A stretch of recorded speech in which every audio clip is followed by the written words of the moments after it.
दो तीन शेयर अच्छा प्रदर्शन कर रहे हैं। अंबाला मैम आपसे शुरू करना चाहेंगे। चेन्नई पेट्रो ये लगातार जो है अच्छा मोमेंटम दिखा रहा है, बीच बीच में रैली आ रही है। 2.25% की आज भी तेजी है, 904 905 के आसपास चल रहा है। आपका व्यू क्या है? 900 पर लेने वालों के लिए थोड़ा सा रिस्क ज्यादा है, मतलब जो आज खरीदने का प्लान कर रहे हैं पहले से नहीं है, तो आपके लिए ये मौका और भी देगा। चांसेस भी हैं कि 850 830 आएगा, तो उसकी तैयारी है तो आप आज खरीद सकते हैं। और रही बात स्टॉप लॉस बहुत छोटा डिफाइंड है।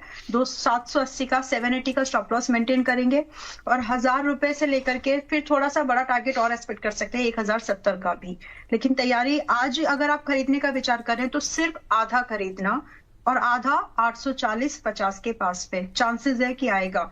रुकना 840-30 का ही वेट करो। मैं इसलिए नहीं रोकने के लिए बोल रही हूँ क्योंकि पैटर्न ऐसा है कि यहाँ से एक ब्रेकआउट भी निकल सकता है। हो सकता है कि 840-50 आने से पहले ही पहला टारगेट आ जाए। इसीलिए 50% एक्सपोजर पर ही आज आप खरीदारी करिए और 840-50 पर बाकी टारगेट वही रहेंगे 1000 और 1070। ठीक। अगली टिप्पणी आईओसी को लेकर के मैं चाहूंगा रचित सर। आज कई सारी ब्रोकरेज हाउसेस की रिपोर्ट थी, शायद जेफरीज की रिपोर्ट थी, 280 या ऐसे कुछ टारगेट जो है वो निकल करके आए हैं, तो काफी बुलिश होते हुए दिखाई दे रहे हैं।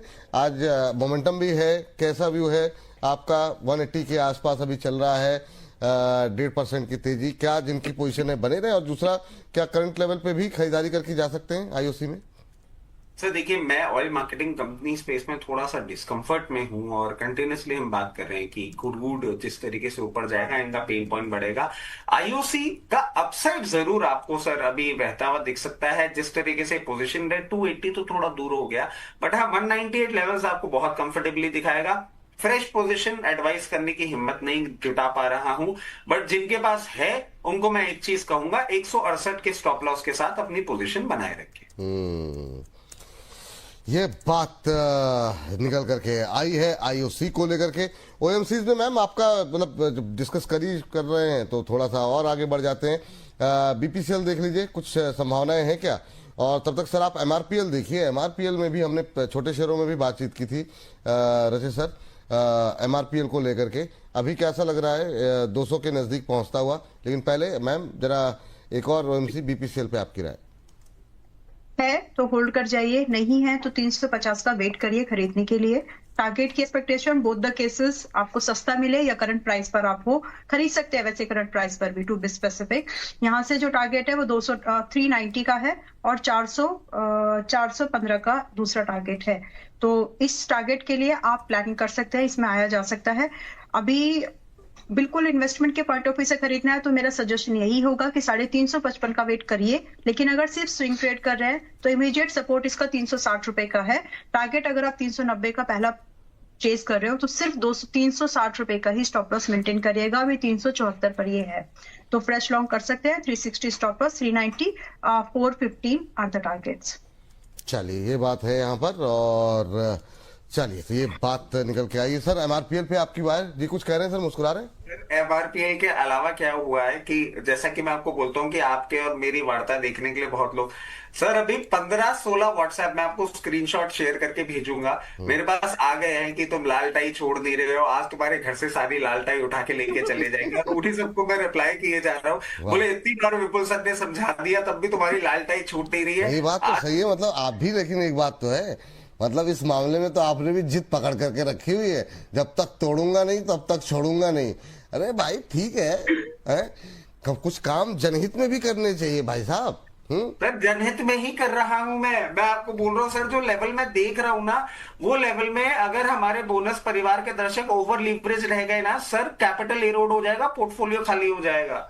ये कोई समझ नहीं रहा। और मैं आपको बता रहा हूं सर, ये तेजी की बातें बोलना करना बड़ा आसान हो जाता है। नंबर्स देखिए कुछ सपोर्ट नहीं कर रहे, डीआईआई खुद बे पे बैठ गए, एफआईआई के पता नहीं दिमाग में क्या चल रहा है, वो क्या कर रहे हैं। बट जब मार्केट ऊपर हो रहा है, जब डीआई बेच रहे थे तब आप कह रहे थे डीआई को ज्यादा समझ है, वो एफआईआई आ नहीं रहे, इसी वजह से ये इशू है, ये प्रॉब्लम है, ये प्रॉब्लम है।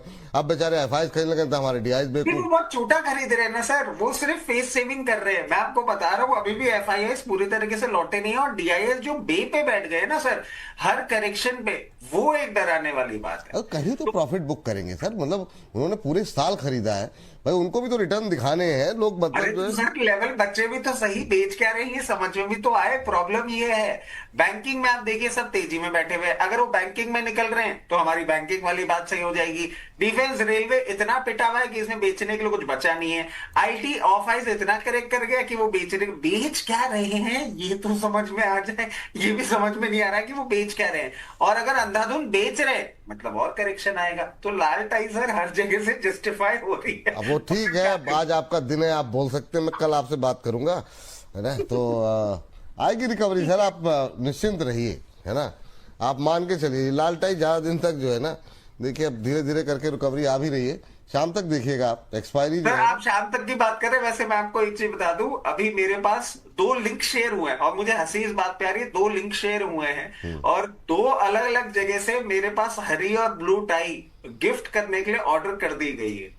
नहीं सर, जैसे जैसा लोगों को लग रहा है ना कि मतलब भाई एक आदमी मतलब ऐसा जादू मंत्र लेकर के बैठा है कि जिस दिन बैठ जाता है उस दिन पूरे ऐसी तैसी।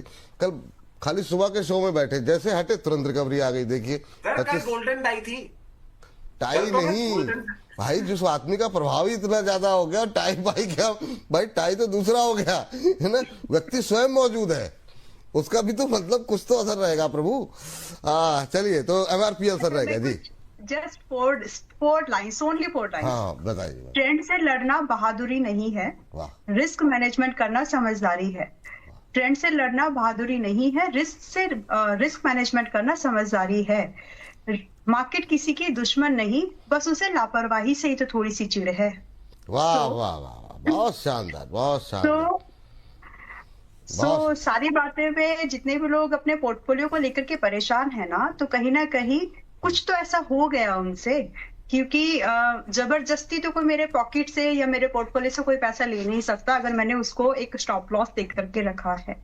सो ठीक है, बट इन एंड ऑल थोड़े समय की टाइम करेक्शन है। अगर आपका ओवरऑल मार्केट थोड़ा सा वीकनेस रहेगा तो स्टॉक्स पर असर, हाई बीटा स्टॉक हुआ तो स्टॉक पर 2x या 3x भी असर हो सकता है, तो उसकी तैयारी रखिए। निफ्टी में 5% से ज्यादा की गिरावट करंट प्राइस से नहीं लगती। आपका स्टॉक अब देख लो कितना बीटा है, 2 बीटा है कि 3 है या 4 है, उसके हिसाब से मल्टीप्लाई कर सकते हैं आप।